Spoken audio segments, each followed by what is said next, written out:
Kobe Bryant made one investment that turned into over $1 billion, and it's still growing today. But here's the part nobody talks about. It wasn't basketball that made that happen. It was a mindset shift most athletes never make, until it's too late. Because Kobe didn't just want to be remembered as a champion. He wanted to build something that outlived him, something that kept working, even when he wasn't. Kobe Bryant's story usually starts with 5 championships, 2 finals MVPs, 18 All-Star selections, and one of the most dominant scoring careers in NBA history. Artest looking, gets it to Bryant. Bryant dribbling, has to put it up with the buzzer, banks it in!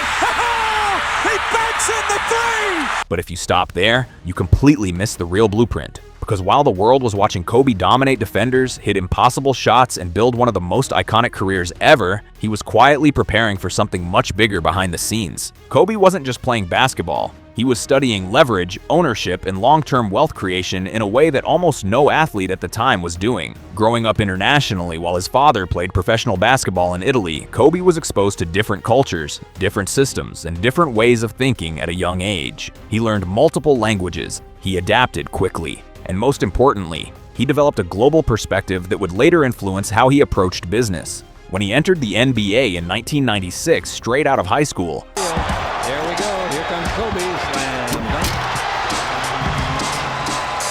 Kobe was already thinking beyond the game, not because he didn't love basketball, but because he understood something early. The game had a clock on it. No matter how great you are, your playing career eventually ends. Over 20 seasons with the Los Angeles Lakers, Kobe earned over $320 million in salary alone. At his peak, he was consistently one of the highest paid athletes in the world. His endorsement portfolio added hundreds of millions more, with deals from Nike, Sprite, McDonald's, Lenovo, and others. By the time he retired, his total career earnings were well over $600 million. But here's where the story separates. For most athletes, that level of income is the finish line. For Kobe, it was just the starting point. Instead of focusing on spending, Kobe became obsessed with understanding how wealth actually worked. He studied investors. He read constantly. He analyzed companies. He paid attention to trends. He asked deeper questions. Not, how much can I make? But how does this grow over time? He sought mentorship from people outside of sports, including Warren Buffett,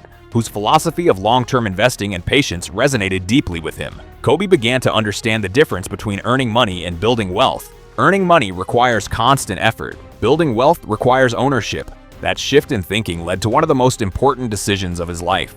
In 2013, Kobe invested $6 million into BodyArmor. At the time, this move didn't make headlines. It wasn't seen as a blockbuster deal. In fact, most people ignored it completely, because on the surface, it didn't look like a winning bet. BodyArmor was competing against Gatorade and Powerade, 2 brands that had dominated the sports drink industry for decades. Backed by PepsiCo and Coca-Cola, these companies controlled distribution, marketing, and shelf space. They had relationships with major sports leagues, teams, and retailers. BodyArmor was the underdog, but Kobe didn't invest based on the current market share. He invested based on future positioning. He saw a shift happening in consumer behavior. People were becoming more health conscious. They were starting to question ingredients, sugar content, and artificial additives. BodyArmor positioned itself as a cleaner, athlete-focused alternative with better ingredients and a stronger connection to performance. Kobe didn't just see a drink, he saw a brand that could disrupt an entire category. And instead of taking a traditional endorsement deal, he took equity. That's the difference that changed everything. Endorsements give you income. Equity gives you ownership. Kobe reportedly acquired around a 10% stake in the company, but more importantly, he became involved in its growth. He wasn't just a face on the label. He contributed to strategy, branding, and long-term vision. He approached the business the same way he approached basketball, with obsession, discipline, and attention to detail. Then came the inflection point. In 2018, the Coca-Cola Company purchased a minority stake in BodyArmor, valuing the company at approximately $2 billion. That one moment validated everything. Kobe's $6 million investment was suddenly worth over $200 million. But this is where most people would have made the wrong move. Most people would have cashed out immediately, locked in the win, walked away. Kobe didn't. He stayed invested. He stayed patient. He trusted the long-term growth of the company, and that decision turned a great investment into a legendary one. In 2021, Coca-Cola completed a full acquisition of BodyArmor in a deal worth $5.6 billion. That original $6 million investment turned into an estimated $400 million return for Kobe Bryant's estate. That's not luck. That's vision combined with patience. But here's what makes it even more powerful. Kobe didn't stop there. He He took that same mindset and applied it across multiple industries. In 2016, the same year he retired, Kobe co-founded Bryant Stibel with entrepreneur Jeff Stibel. This was his transition from athlete to investor, and he approached it with the same intensity that defined his playing career. Bryant Stibel focused on investing in companies that sat at the intersection of technology, media, and data. These weren't random investments. They were strategic bets on where the world was heading. They invested in companies like Epic Games, Alibaba, Dell, and other emerging platforms that were shaping the future of digital experiences and global commerce. Within just a few years, the firm was managing over $2 billion in assets. Think about that. Kobe went from retiring in 2016 to managing billions in assets within a few years. That's not a typical athlete transition. That's a second career built with intention. But Kobe wasn't just focused on investing. He also understood the power of storytelling. In a world driven by attention, controlling your narrative is one of the most valuable assets you can have. That's why he launched Granity Studios. So we've built a studio, entire company, and our company is just based on storytelling. And Dear Basketball was the first project that we launched, and we have more coming. We have a novel series coming out March 19th called the Roller Be Wizardart series, which is focused on basketball and magic.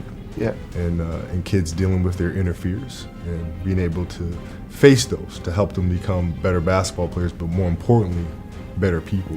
So we have a lot more coming out of the studio.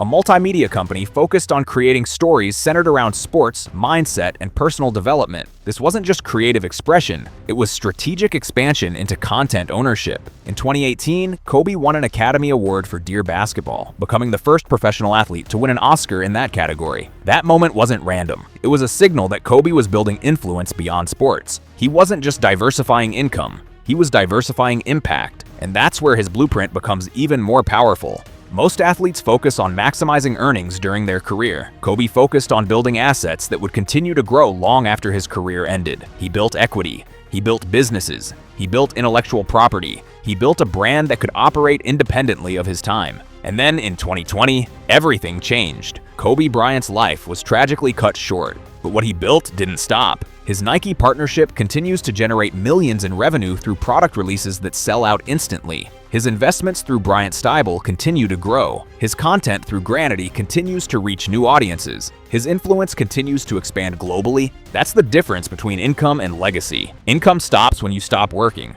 Legacy continues when you're gone. And if you break down Kobe's blueprint, it becomes very clear. First, he built a world-class skill. He became elite at basketball and used it to gain attention. Second, he leveraged that attention into opportunities, contracts, endorsements, partnerships. Third, he converted those opportunities into ownership, investments, equity stakes, business ventures. Fourth, he built systems that could operate without him. Companies, brands, and assets that continued to grow independently. That four-stage model is what separates high earners from generational wealth builders. Most people stay stuck in stage 1 or 2. Kobe reached stage 4, and that's why his story hits differently. Because even now, years after his final game, years after his passing, the impact is still compounding.